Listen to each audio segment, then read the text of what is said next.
Hello students, आज हम संस्कृत में रुचिरा बुक का फोर्थ नंबर का चैप्टर पढ़ेंगे, जिसका नाम है हास्य बाल कवि सम्मेलनम। हंसी में बालकों का कवि सम्मेलन। ठीक, इसको पढ़ने में बहुत आनंद आने वाला है। तो चलिए हम पढ़ते हैं हास्य बाल कवि सम्मेलन। विविध वेशभूषाधारिणः। ठीक, अनेक प्रकार की वेशभूषाओं को अर्थात कपड़े पहने हुए।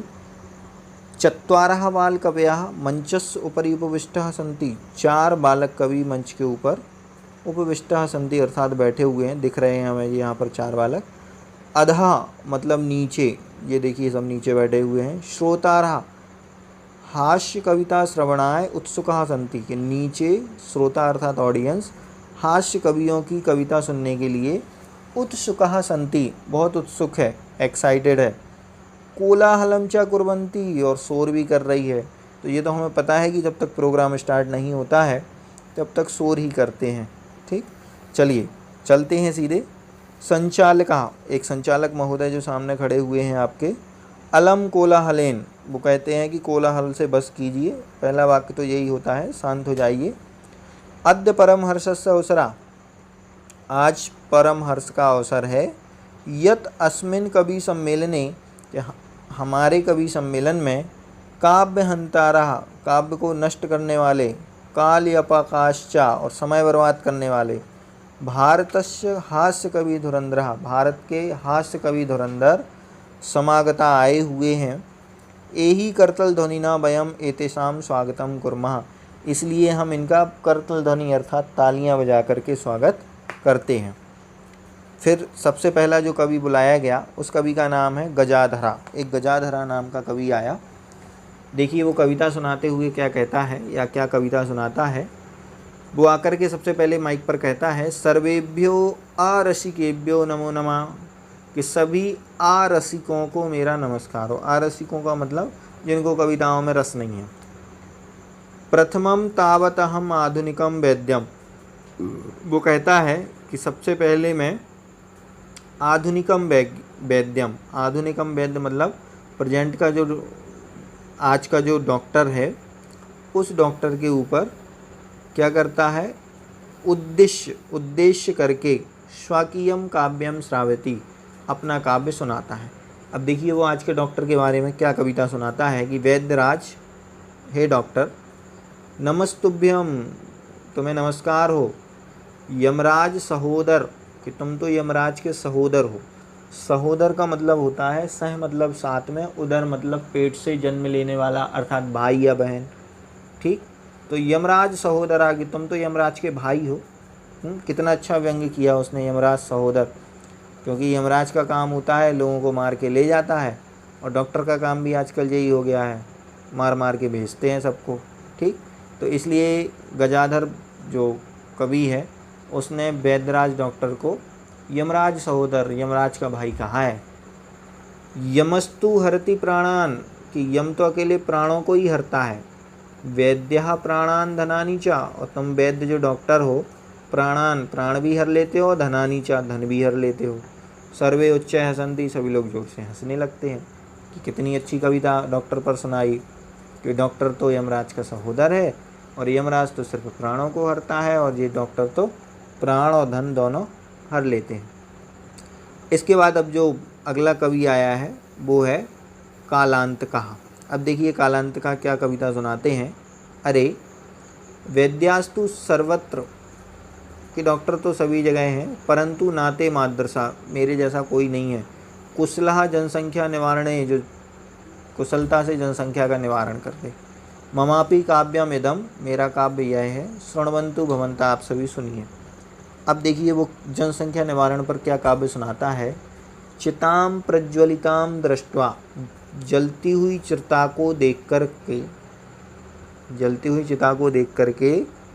वैद्यो विस्मयम आगता, डॉक्टर को बड़ा आश्चर्य हुआ या वो चिंता करने लगा। उसे क्या आश्चर्य हुआ, वैद्यो विस्मय आगता, वैद्यराज को, डॉक्टर को आश्चर्य आ गया। ना हम गतो, ना में भ्राता। कस्य इदम हस्तलागमम, यह किसके हाथ की सफाई है। ऐसा डॉक्टर क्यों आश्चर्य कर रहा है क्योंकि ना अहम गतो और ना मैं भ्राता, कि ना तो मेरे द्वारा कोई मारा गया और ना मेरे भाई के द्वारा अर्थात यमराज के द्वारा। तो कस्यदम हस्तलागम, फिर ये किसके हाथ की सफाई है? क्योंकि डॉक्टर जानता है कि या तो मैं मार देता हूँ या मेरा भाई यमराज मारता है, ना मैंने मारा है ना यमराज ने मारा है, तो फिर ये किसके हाथ की सफाई है? ऐसा वो चिता को देख करके सोचता है। सर्वे पुनः हसंती, सभी लोग फिर से हंसने लगते हैं। अगला आया तुंदिला, इनका नाम जैसा है वैसा ही काम है।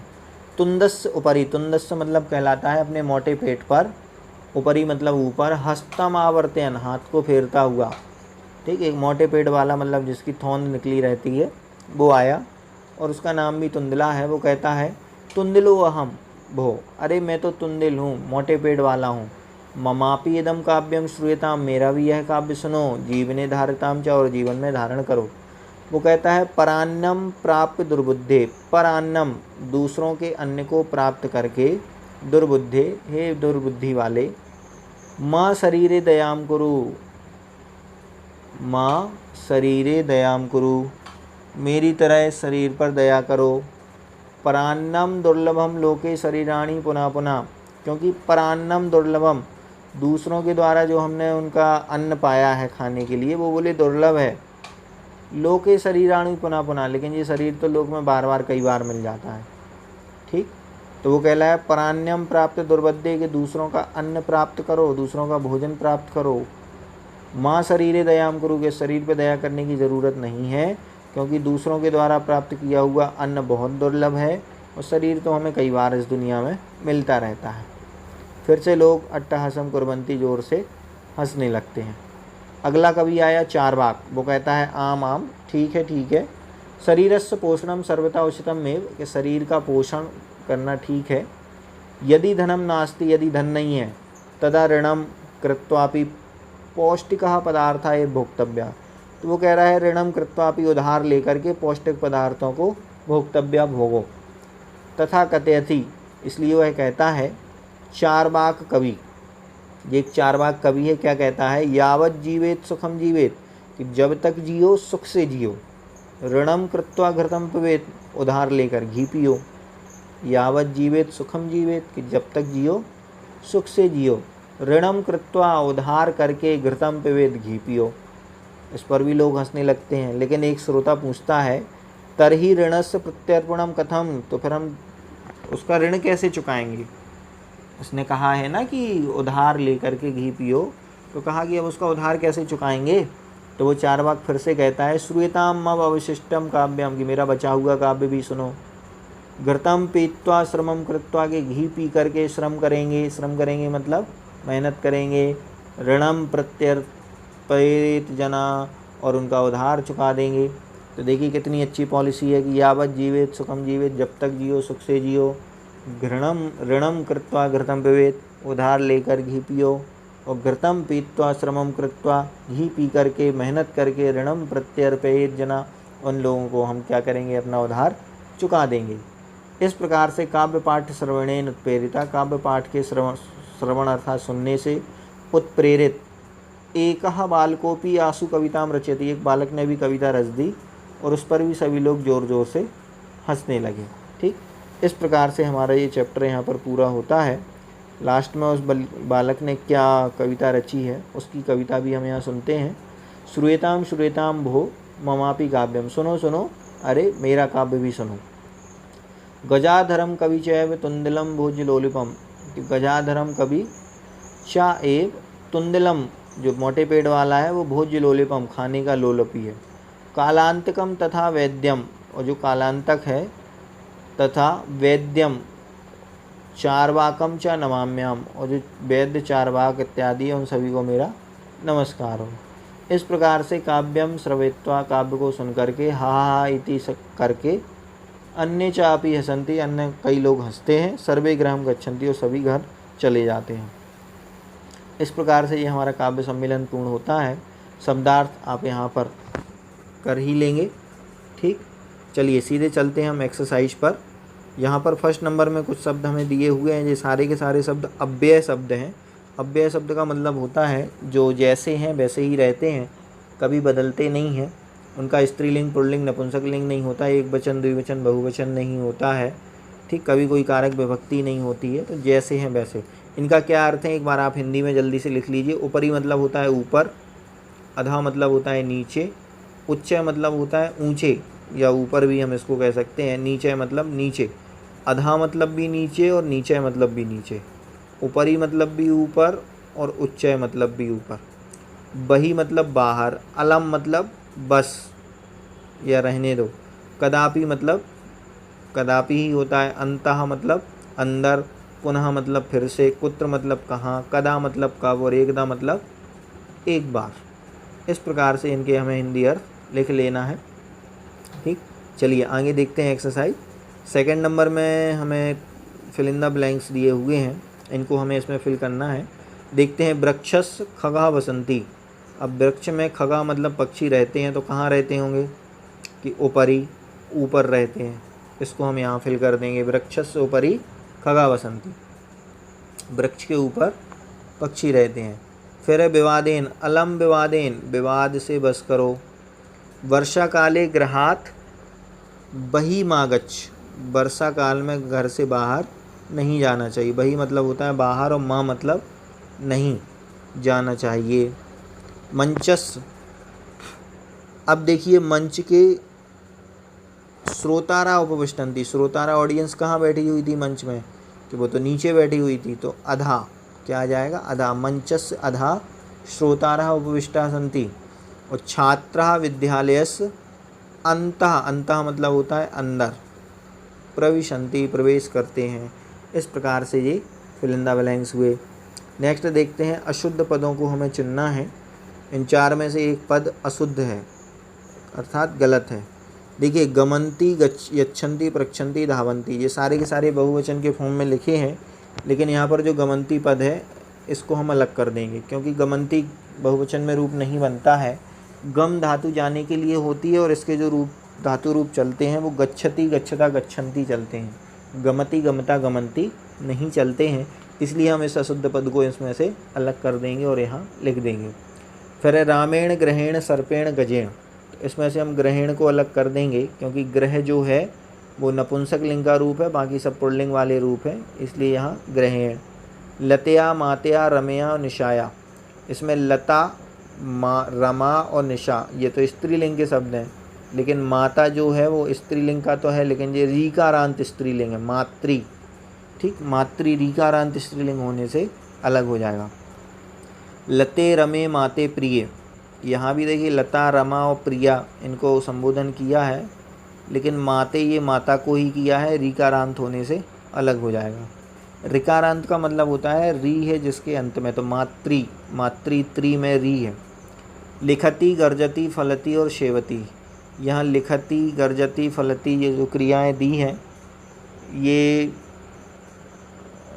यद्यपि क्रियाएं हैं। लिखति मतलब लिखता है, गर्जति मतलब गर्जता है, सेवति मतलब सेवा करता है।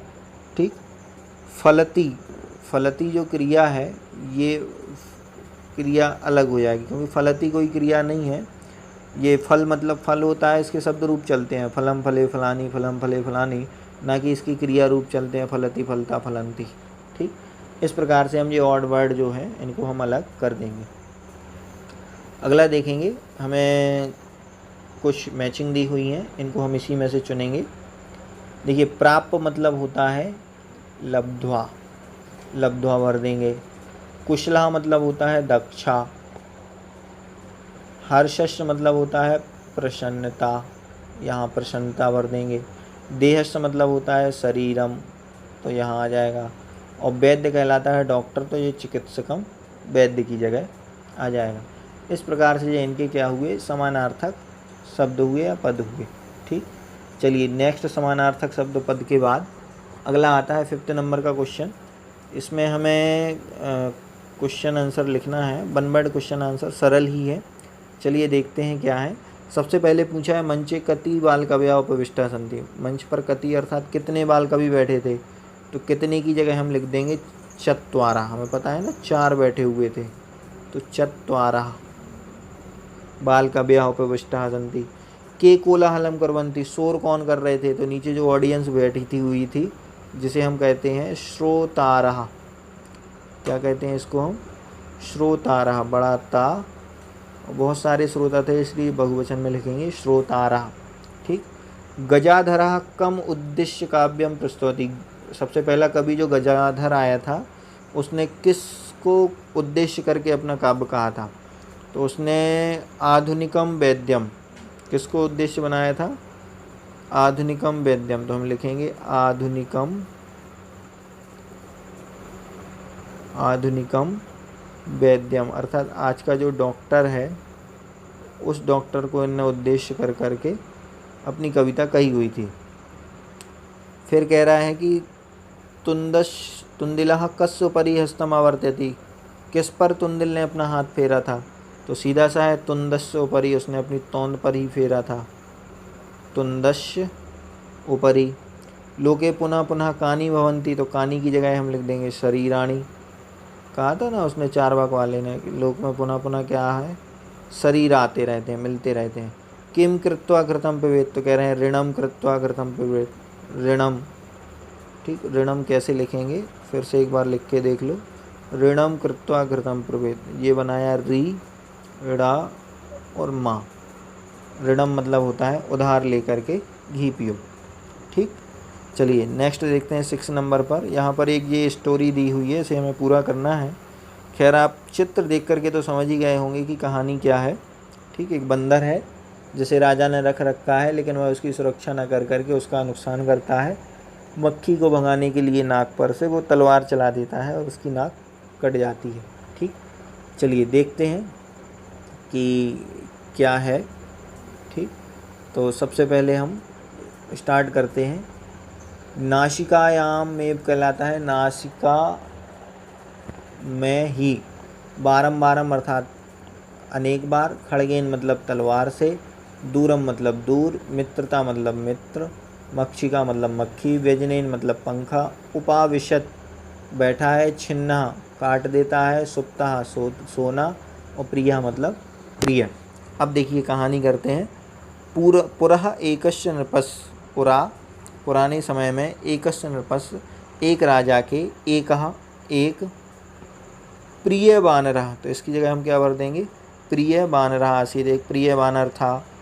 एकदः नृपा, एक बार राजा।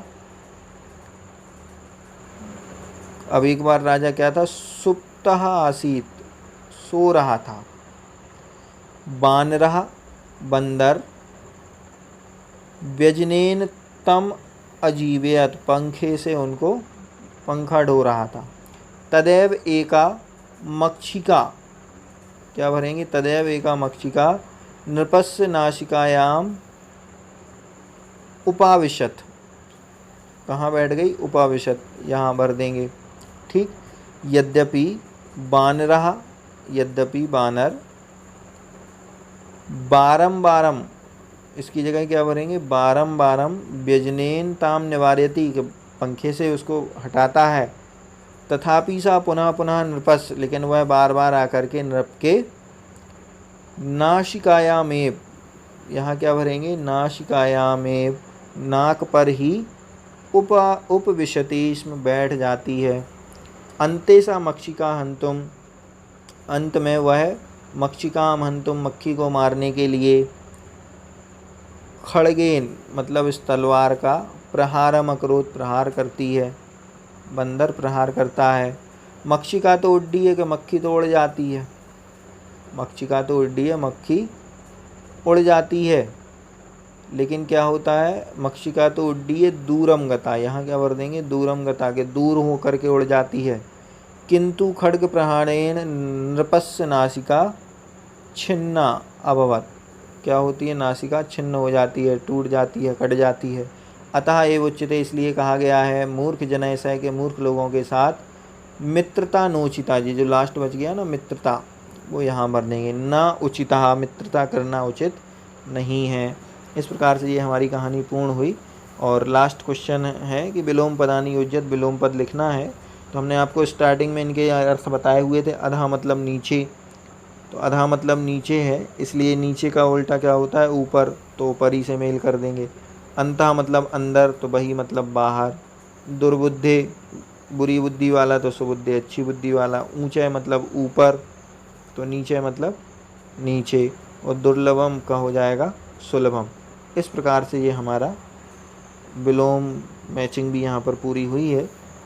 लास्ट में देखिए एक बहुत इंपॉर्टेंट अच्छी चीज़ दी हुई है कि इस पाठ में जो हमें अधा, अंता, बही, नीचे, पुनः इत्यादि जिन शब्दों को दिया है, मैंने आपको बताया था ये सारे के सारे अव्यय शब्द हैं। अव्यय शब्द क्या कहलाते हैं? वो शब्द जो तीनों लिंगों में समान होते हैं और तीनों वचनों में समान होते हैं और सभी विभक्तियों में समान होते हैं, अर्थात इनका कोई लिंग नहीं होता है, स्त्रीलिंग, पुल्लिंग, नपुंसक नहीं होते ये, इनमें एक वचन, द्विवचन, बहुवचन भी नहीं होता है और इनकी कोई विभक्ति भी नहीं होती है। इसलिए वो सारे के सारे अव्यय शब्द कहलाते हैं, जो कभी बदलते नहीं हैं, ना तो लिंग अनुसार बदलते हैं, ना वचन के अनुसार बदलते हैं और ना ही विभक्ति के अनुसार बदलते हैं। इसलिए इनको यहाँ पर अव्यय शब्द की कहा है, अर्थात जो कभी भी व्यय नहीं होते हैं, खर्च नहीं होते हैं, जैसे हैं वैसे ही